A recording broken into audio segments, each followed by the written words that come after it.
অসমত বিৰোধী ঐক্যমঞ্চ গঠন কৰি ভূপেন বৰাই আটাইবোৰ দলত প্ৰবঞ্চনা কৰিলে। এই গুৰুতৰ অভিযোগ উত্থাপন কৰিছে শোণিতপুৰ লোকসভা সমষ্টিৰ আপৰ প্ৰাৰ্থী ঋষিৰাজ কণ্ডিন্যই।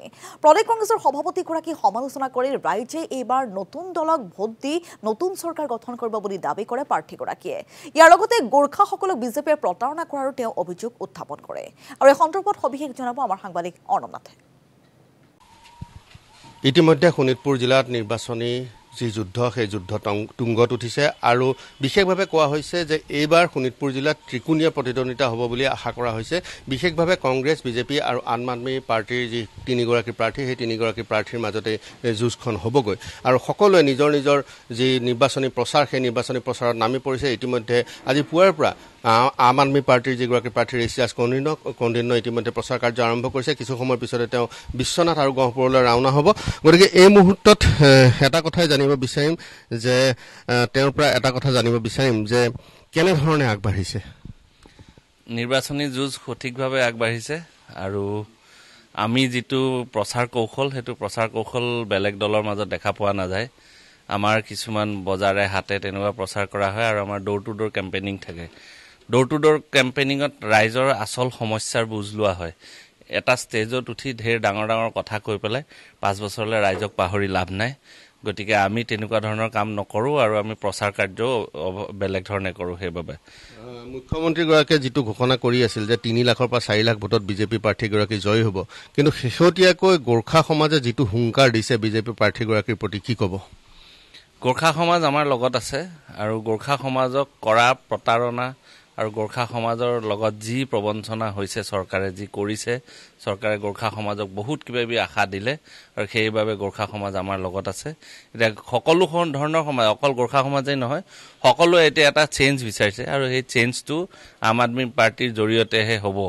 কাৰণ কি এতিয়া ভাৰতীয় জনতা পাৰ্টিত থকা যিসকল লোক তেওঁলোকে কংগ্ৰেছৰে শাসনত আছিল, তেওঁলোকৰ দ্বাৰা প্ৰকৃত কাম হোৱা নাই, প্ৰকৃত উন্নয়ন হোৱা নাই বুলি ৰাইজে বিশ্বাসত লৈছে। সেইবাবে নতুন দল, নতুন প্ৰাৰ্থীক ৰাইজে আগত বিচাৰিছে। ইতিমধ্যে আপোনালোকৰ যিগৰাকী ডিব্ৰুগড়ৰ প্ৰাৰ্থী ধানোৱাৰ ডাঙৰীয়া এটা কথা অভিযোগ আনিছে যে এতিয়া ঘৰে ঘৰে গৈ অৰুণোদয় ফৰ্ম বিলাব লগা এটা পৰিস্থিতি হৈছেগৈ বিজেপিৰ, কেৱল ভোটৰ কাৰণে নেকি? অকল ডিব্ৰুগড়তে নহয়, সেয়া আজি শোণিতপুৰতো হৈছে। মই ৰাতিপুৱা বহুত দেখিছোঁ অৰুণোদয় ফৰ্ম বিলাইছে, বিভিন্ন ধৰণৰ আঁচনি ঘোষণা কৰিছে। ঢেকীয়াজুলি সমষ্টিত ৰাস্তাৰ কাৰণে আঁচনি ঘোষণা কৰি ৰাস্তা বনাই দিছে ৰাতিৰ ভিতৰতে। তেনেকুৱা ধৰণৰ চৰকাৰে কূট কৌশল কিছুমান ৰচনা কৰে, কিন্তু ৰাইজক আৰু আগদিনাখন অৰুণোদয় ফৰ্মখন দি কি হ'ব? আৰু অৰুণোদয়টো এটা হিতাধিকাৰীৰ বস্তু, ইয়াত ডেভেলপমেণ্ট নুবুজায়। হিতাধিকাৰী সৃষ্টি কৰি আছে আৰু কৈ আছে দেশৰ ডেভেলপমেণ্ট হৈছে। দেশৰ ডেভেলপমেণ্ট তেতিয়াই হ'ব যেতিয়া হিতাধিকাৰী কমি আহিব। আৰু হিতাধিকাৰী সৃষ্টি কৰাৰ কাৰণে অৰুণোদয় ফৰ্ম কাক দিছে? আৰু সেই অৰুণোদয় ফৰ্ম দিয়াৰ পিছত অৰুণোদয় ফৰ্ম ফিল আপ কৰি লটি ঘটি খাই যোনদিনা পইচাটো পাইছে সেইটো হৈছে চৰকাৰে এটা ধাৰ লোৱা পইচা।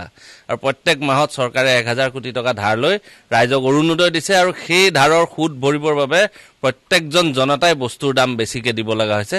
এইটো লৈ এটা বিৰূপ প্ৰতিক্ৰিয়াৰ সৃষ্টি হৈছে আৰু এই বিৰূপ প্ৰতিক্ৰিয়াই চৰকাৰক শলঠেকত পেলাব। মেডিচিনৰ দাম বাঢ়িলে মিঠাতেলৰ দাম বাঢ়ে, পেট্ৰলৰ দাম বাঢ়ে, সকলো বস্তুৰ দামেই বাঢ়ে আৰু চৰকাৰে ধাৰ লৈ হিতাধিকাৰী সৃষ্টি কৰি গৈ আছে। এই বস্তুটোৱে চৰকাৰৰ বিৰুদ্ধে এটা বিৰূপ প্ৰতিক্ৰিয়া সৃষ্টি কৰিছে। যিহেতু ইণ্ডিয়া এলায়েন্সত আপোনালোক এতিয়াও অংশীদাৰ হৈ আছে, কংগ্ৰেছৰ প্ৰাৰ্থীগৰাকীয়ে কিবা ক্ষতি কৰিব নেকি? চাহ বাগিচাত কালি ঢেকীয়াজুলিত গৈ পেলাই তেওঁ সভা কৰিব নোৱাৰি ঘূৰি আহিব লগা এটা পৰিস্থিতিৰ সৃষ্টি হৈছে, য'ত জনসাধাৰণ নাই। চাহ বাগিচাৰ ভোটাৰসকলৰ মাজত কংগ্ৰেছ আৰু মনত নাই। কংগ্ৰেছক পাহৰিলে। কংগ্ৰেছে বহুত প্ৰতিশ্ৰুতি দিলে যোৱা 70 বছৰে আৰু বিৰোধী ঐক্যমঞ্চৰ কথাটো এইটোৱেই কৈছো। তেজপুৰৰ সামগ্ৰিক নিৰ্বাচনী প্ৰেক্ষাপট। ধন্যবাদ জনাইছো অৰ্ণৱ নাথ।